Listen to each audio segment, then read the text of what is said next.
You're telling me you can plan a trip to San Francisco that's affordable?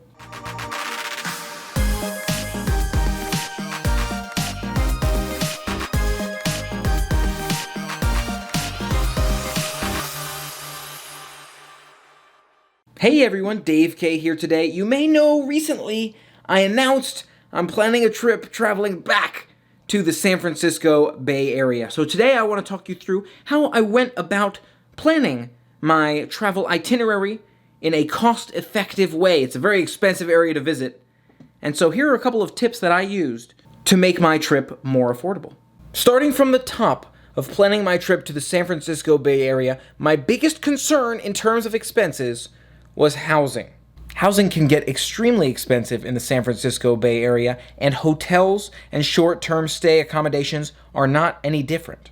I started off looking at a variety of extended stay hotels in the San Francisco Bay Area, all the way from San Francisco down through San Jose, but no luck. The best deal I was able to find was about $2,100 for an extended stay hotel. Then I switched over to Airbnb. If you don't know what Airbnb is, it's an app that allows individuals to list their available rooms, homes, or other space for other individuals to rent. So in short, it's kind of a hotel accommodations by the people for the people. So instead of dealing with the costs of a business like an extended stay hotel, you're only paying an individual for staying in their space. Now, I've never booked my own Airbnb personally before, although I have stayed in some with friends. But it can be quite challenging to ensure that you're finding a safe spot, a spot that you feel comfortable with, a spot that meets all your requirements, and a spot with great reviews. But after much searching and determination and due diligence, constantly updating my filters, saying I'm open to these locations, this many bedrooms, I want a private bathroom, these are the areas, here's what I need, I was able to find a place that worked for me. Total cost of my Airbnb? $1,500 per month, meaning I've saved myself $600 a month at least by staying in an Airbnb. So that covers the housing accommodations, but how about transportation? I personally don't mind public transportation like the Caltrain in the San Francisco Bay Area. However, right now, the climate's a little bit different. Based on global health situations, I felt a little bit more comfortable having my own vehicle. Didn't really want to get on public transportation where others may be sick around me, so I figured it's probably worthwhile to find a vehicle. Well, the first thought that came to mind was maybe I can just Uber wherever I need to go. I can order a vehicle, and on demand it will pick me up at my destination, take me to where I'm going, and we'll be good.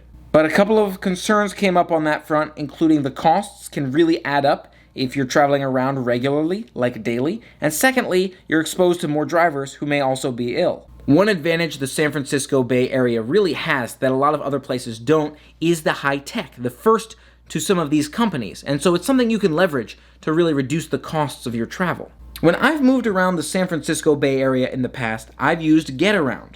GetAround is an app that allows you to rent a car from an individual for a number of hours or days so that you can get to where you need to go. Kind of like a car rental company by the people for the people. You get where I'm going with the theme here? GetAround had some fantastic hourly rates and made me think this is probably a better idea for me than an Uber, but then I realized if I need to keep these vehicles overnight, the day-to-day can really add up in terms of costs. So I kept researching and looking at all my options and came across Turo. And Turo is another rental car company by the people for the people. Instead, they do what looks like daily rates on Turo instead of hourly rates on GetAround, or at least the daily rates seemed to be better on Turo. So instead of paying like $1,000 a month for a rental car, I was looking at something more along the lines of $600 or $700 a month for a rental car. Much better. Just between rental cars and hotel accommodations, I was able to save about $1,000 a month by choosing to rent from individuals as opposed to renting from organizations. And this is something I'd strongly advise in the San Francisco Bay Area. If you find yourself moving around that area and you're looking for transportation or housing or other accommodations, consider new apps that allow people to rent their assets to other people. Another app I'm hoping to use when I get back to the San Francisco Bay Area is Scoot. I love driving around these mini motorized scooters in San Francisco to get from one end of the city to another. Overall, parking in the city of San Francisco can be very challenging. So even though I'll have a rental car, if I were to take one of these electric motorcycle-style vehicles, it's a lot easier to be able to put the vehicle away and not have to worry about paying for parking. When I was last in the San Francisco Bay Area, Scoot had chargers throughout the city. You could just drop off the vehicle at one of their charging stations or on the road for the next person to pick up and enjoy. They also had other apps like Bird and Lime, which allowed you to rent more of a Razor scooter style electric vehicle to get around the city. When I was last in the city, they were having some challenges with whether San Francisco wanted to keep those vendors in the city. So I'm not sure those are still there. But there's always new high-tech apps you can check out to find yourself better deals, to be able to borrow stuff from those around you. Now let's talk about flights. Right now is an interesting time because a lot of people don't want to be flying, which is also significantly reducing the cost of flights. I found flights from the Maryland area all the way to San Francisco for less than $100 a ticket. Now, you may know which airline I'm flying already. I do generally fly Southwest Airlines when I fly on a kind of short commercial flight. That's because, from my perspective, Southwest has some of the better prices, and they also offer you a variety of perks. For example, 2 bags fly free with Southwest, so I'd rather pay an extra $50 and get a ticket that allows me to bring 2 bags for free, and snacks on the plane, great customer service, as opposed to not having to worry about how many pieces of luggage can I bring, or is my flight going to be delayed. Of course, there's a huge question of which airlines you prefer. You may not be a fan of Southwest, or you may not prefer some of those more common airlines in general, and everyone has their own preferences. I personally enjoy Southwest, again, because of that customer service and because of those free bags, but to each their own. In terms of shopping in the San Francisco Bay Area, there are a variety of stores to choose from. My experience in going into Safeways in the Bay Area is you can always seem to find a clearance section, and sometimes the clearance section is a great place to start. If there's something that you need and it's available in the clearance section, then you can cross that off your list and not worry about getting it in the traditional aisles. I also like to shop at stores like Trader Joe's, Marshall's, TJ Maxx, and some of those stores with more discounted prices. But again, depends what you prefer.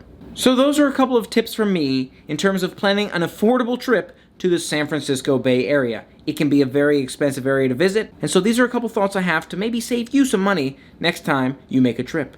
What do you think of these tips? Do you have any other suggestions for ways to save money, whether you're traveling to the San Francisco Bay Area or somewhere else? I'd love to hear your thoughts in the comments below. I'm looking forward to sharing the San Francisco Bay Area vlogs with you. All of the fun travel that I do in the San Francisco Bay Area is going to be fantastic, and I hope you enjoy it. To know when those adventures are released, don't forget to hit the subscribe button and ring the bell to stay informed. Thanks so much for being a part of the fun with me, and until next time, play on.